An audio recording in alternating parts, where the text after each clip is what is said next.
ये कहानी है रमेश की जो परीक्षा में फेल हो गया। उसी के दोस्तों ने उसके फेल होने का खूब मजाक उड़ाया। रमेश ये सब सहन नहीं कर पाया और अपने घर लौट आया। वो इतना उस विषय में सोचने लगा कि तनाव में डूब गया। माँ बाप ने रमेश को बहुत समझाया, बेटा फेल होना इतनी बड़ी बात नहीं है कि तुम इतने परेशान हो जाओ और आगे के जीवन को जीना ही भूल जाओ। जब तक इंसान अच्छे बुरे सफलता असफलता के दौर से खुद नहीं गुजरता, तब तक वह जीवन को अच्छे से नहीं समझ पाता है और बड़े काम भी नहीं कर पाता है। लेकिन उसे उनकी बातों से ना कोई फर्क पड़ा और ना ही कोई संतुष्टि हुई। अशांति और निराशा में डूबा वह लड़का एक रात खुद को हानि पहुंचाने के इरादे से चल दिया। रास्ते में चलते चलते उसे एक बौद्ध मठ दिखाई दिया।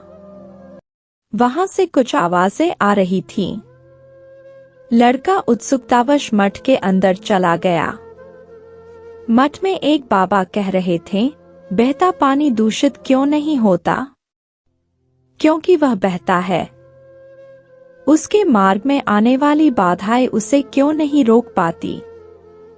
क्योंकि वह बहता रहता है।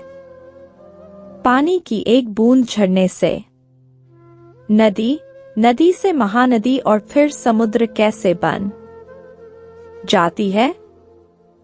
क्योंकि वह बहता है। इसलिए मेरे दोस्तों, आप भी कभी रुको मत, बहते रहो। कुछ असफलताएं आती हैं, पर तुम उनसे घबराओ मत। उन्हें पार करके मेहनत करते चलो। उनका सामना करो, उनसे सीखो और आगे बढ़ो। बहना और चलना ही जीवन है। असफलता से घबराकर रुक गए तो उसी तरह सड़ जाओगे जैसे रुका हुआ पानी सड़ जाता है। इन शब्दों को सुनकर रमेश के मन में नई हिम्मत जगी।